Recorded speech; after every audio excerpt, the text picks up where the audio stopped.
ബംഗ്ലാദേശിൽ ന്യൂനപക്ഷങ്ങൾക്കെതിരായ അതിക്രമങ്ങൾ തുടരുകയാണ്. ഇന്നലെ 2 യുവാക്കൾ കൂടി കൊല്ലപ്പെട്ടു. റാണ പ്രതാപ്, മണി ചക്രവർത്തി എന്നിവരാണ് കൊല്ലപ്പെട്ടത്. 3 ആഴ്ചക്കിടെ ബംഗ്ലാദേശിൽ 6 പേരാണ് കൊല്ലപ്പെട്ടത്. അതേസമയം ജനീധ ജില്ലയിൽ ഒരു യുവതി ക്രൂരമായ കൂട്ടബലാത്സംഗത്തിന് ഇരയായി. ഷോർ ജില്ലയിലെ അരൂവ ഗ്രാമത്തിൽ സംഘർഷാവസ്ഥ തുടരുകയാണ്. നോബൽ മാരിക്കാരനുണ്ട് കൂടുതൽ വിവരങ്ങളുമായി.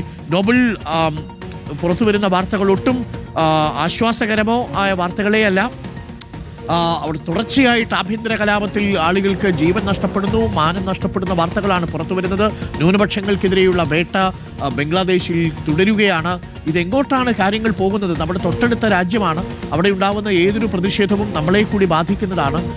ഇന്നിപ്പോൾ 2 പേർ കൊല്ലപ്പെട്ടു എന്ന വാർത്ത വരുന്നു. അതും ചെറുപ്പക്കാർ. ഒരു പെൺകുട്ടി ക്രൂരമായി ആക്രമിക്കപ്പെട്ടു എന്ന വാർത്തയും പുറത്തു വരുന്നുണ്ട്. എന്താണ് ബംഗ്ലാദേശിൽ നടക്കുന്നത് നോബൽ?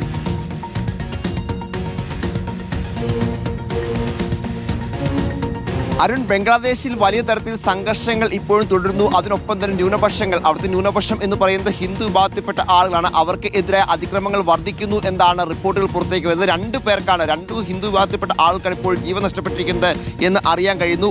ഒരാളുടെ പേര് മണി ചക്രവർത്തി എന്നാണ്, മറ്റൊരാളുടെ പേര് റാണ പ്രതാപ് എന്നാണ്. ഈ 2 പേരും അവിടെ വിവിധങ്ങളായ ബിസിനസ്സുകൾ അടക്കം ചെയ്യുന്ന ആളുകളാണ്. ഈ മണി ചക്രവർത്തിക്ക് ഇന്നലെ രാത്രി അദ്ദേഹം ഒരു പാത്രക്കട നടത്തുന്നുണ്ട്. ആ പാത്രക്കടയിൽ ഇരിക്കുമ്പോൾ ഒരു കൂട്ടം ആളുകൾ വന്ന് ആക്രമിക്കുകയായിരുന്നു. പിന്നാലെ ആശുപത്രിയിൽ കൊണ്ടുപോകുമ്പോഴേക്കും വഴിയിൽ വെച്ച് മരണം സംഭവിക്കുകയായിരുന്നു. മറ്റൊരാൾ എന്ന് പറഞ്ഞാൽ ആദ്യം പറഞ്ഞ റാണ പ്രതാപ്പാണ്. റാണ പ്രതാപ് ഒരു ഐസ് ഫാക്ടറി നടത്തുന്നതോടൊപ്പം അദ്ദേഹം ഒരു പത്രപ്രവർത്തനം കൂടിയാണ്. ഇയാളെ കഴിഞ്ഞ ദിവസം അദ്ദേഹത്തിന്റെ ഓഫീസിന്റെ പരിസരത്തേക്ക് വിളിച്ചിറക്കുന്ന 3 പേർ, ബൈക്കിലെത്തിയ 3 അംഗ സംഘം തലയ്ക്ക് വെടിവെച്ചാണ് കൊലപ്പെടുത്തിയത്. എന്താണെങ്കിലും ഈ 2 സംഭവങ്ങളിലും ഇതുവരെ ആരെയും അറസ്റ്റ് ചെയ്തിട്ടില്ല എന്ന വിശദാംശങ്ങളാണ് അവിടെ നിന്ന് പുറത്തേക്ക് വരുന്നത്. മറ്റൊരു പ്രധാനപ്പെട്ട ഞെട്ടിക്കുന്ന സംഭവം ഉണ്ടായിരിക്കുന്നത് അവിടെ നിന്നുള്ള കളിഗഞ്ച് എന്ന് പറയുന്ന മേഖലയിൽ നിന്നാണ്. അവിടെ പ്രധാനമായും ഇപ്പോൾ സംഭവിച്ചിരിക്കുന്നത്, അതായത് ഒരു 40-കാരിയായ യുവതി, അവർ വിധവയാണ്. ഈ യുവതിയെ ഇവർ ആക്രമിക്കുകയും ബലാത്സംഗം ചെയ്യുകയും പിന്നീട് മരത്തിൽ കെട്ടിയിട്ട് അവരുടെ മുടി അടക്കം മുറിച്ചു കളയും, ബോധം പോകും വരെ അവരെ മർദ്ദിക്കുകയും ചെയ്തു എന്നുള്ളതാണ്. ഈ സംഭവത്തിൽ 2 പേരെ ഇപ്പോൾ തിരിച്ചറിഞ്ഞിട്ടുണ്ട്. ഷഹീൻ, ഹസൻ എന്നീ 2 പേരെ അറസ്റ്റ് ചെയ്തിട്ടുണ്ട്. ഷഹീൻ എന്ന് പറയുന്ന ആളുടെ പക്കൽ നിന്ന്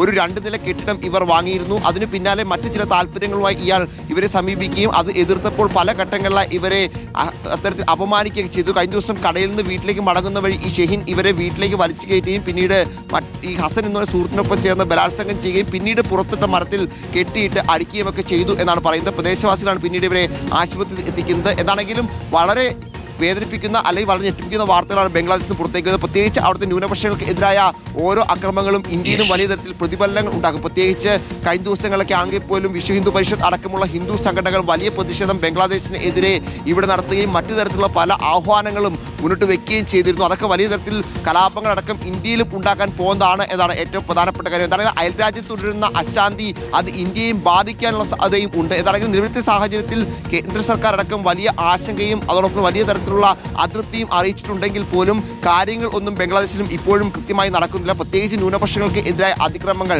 വർദ്ധിച്ചുകൊണ്ടിരിക്കുന്നു. അത് കൂടുതൽ ആളുകളെ കൊല്ലുന്ന സാഹചര്യം ഉണ്ടാകുന്നു. മൊത്തം 18 ദിവസം കൊണ്ട് 6 പേർക്കാണ് ഇത്തരത്തിൽ ജീവൻ നഷ്ടപ്പെട്ടിരിക്കുന്നത് എന്നാണ് ഗൗരവമുള്ള വിഷയം. എന്താണെങ്കിലും ഈ വിഷയത്തിൽ ഇന്ത്യ കൃത്യമായി തന്നെ അതൃപ്തി അറിയിച്ചിട്ടുണ്ട്. പക്ഷേ എപ്പോഴും ബംഗ്ലാദേശിലെ സാഹചര്യം തികച്ചും ഇപ്പോഴും വ്യത്യസ്തമാണ്. ആഭ്യന്തര കലാപത്തിനൊപ്പം ഇത്തരത്തിൽ ന്യൂനപക്ഷങ്ങളെ വേട്ടയാടുന്ന സമീപനം കൂടിയാണ് അവിടെ നടന്നുകൊണ്ടിരിക്കുന്നത്. അത് വലിയ പ്രതിസന്ധി ഇന്ത്യയിലും ഉണ്ടാക്കാനുള്ള സാധ്യത തള്ളിക്കളയാൻ കഴിയില്ല. Arun, thank you Nobel. വല്ലാത്ത വാർത്തയാണ് നമ്മുടെ അതിർത്തി രാജ്യത്ത് നിന്ന് വന്നുകൊണ്ടിരിക്കുന്നത്. ബംഗ്ലാദേശ് പ്രേക്ഷകർക്ക് അറിയാവുന്നതുപോലെ അവിടെ ഉണ്ടാവുന്ന ഓരോ കനലും നമുക്കും ചൂട് പകരുന്നതാണ് എന്ന കാര്യത്തിൽ സംശയമില്ല. അതുകൊണ്ട് വളരെ സൂക്ഷിച്ചു മാത്രം ആ വാർത്തകൾ കൈകാര്യം ചെയ്യുക. ആ വാർത്തകൾ കേൾക്കുന്ന സമയത്തും നമ്മുടെ സമീപനവും വിട്ടുപോകേണ്ട കാര്യമില്ല. അത് മറ്റൊരു രാജ്യത്ത് നടക്കുന്ന സാഹചര്യമാണ്, അതല്ല നമ്മുടെ രാജ്യത്തുള്ളത്. പക്ഷെ ലോകമെമ്പാടും ന്യൂനപക്ഷങ്ങൾക്കെതിരായി അതാത് നാടുകളിലെ ഭൂരിപക്ഷ വംശീയതയുടെ പേരിൽ ആളുകൾ ഇത്തരത്തിലുള്ള ക്രൂരമായ അതിക്രമങ്ങൾ അഴിച്ചുവിടുമ്പോൾ മനുഷ്യാവകാശം എന്നുള്ളത് ഒരു കടങ്കഥയായിട്ട് മാറുന്നു എന്നുള്ളതാണ്. ആലോചിച്ച് നോക്കൂ, അവിടെ ജീവൻ നഷ്ടപ്പെട്ടു പോയ ചെറുപ്പക്കാർ, അവിടെ മാനം നഷ്ടപ്പെട്ടു പോയ വിധവ, ഇവരെല്ലാവരും ഉണ്ട്. ഇതേപോലെയാണ് മണിപ്പൂരിലും സംഭവിച്ചത് എന്നത് ഓർമ്മിപ്പിക്കണം. ഓരോ ഇടങ്ങളിലെയും ഭൂരിപക്ഷ വംശീയത ആ ഇടങ്ങളിലെ ന്യൂനപക്ഷത്തെ ഉന്മൂലനം ചെയ്യും. അതുകൊണ്ടാണ് നമ്മുടെ ഭരണഘടന ഉണ്ടാക്കുമ്പോൾ ന്യൂനപക്ഷങ്ങൾക്കുള്ള പ്രത്യേക സംരക്ഷണം ഉറപ്പ് പിടിച്ചത്. ന്യൂനപക്ഷ വിഭാഗത്തിൽപ്പെട്ട ഏതെങ്കിലും ഒരു മനുഷ്യന് തങ്ങൾ ഇവിടെ സുരക്ഷിതരല്ലെന്നൊരു തോന്നലുണ്ടായാൽ നമ്മുടെ സംവിധാനം പരാജയപ്പെട്ടു. അതാണ് ഭരണഘടന പറയുന്നത്. അതുകൊണ്ട് അവരെ കൂടി നമ്മൾ ചേർത്ത് പിടിക്കുമ്പോഴാണ് അത് സാധ്യമാവുക.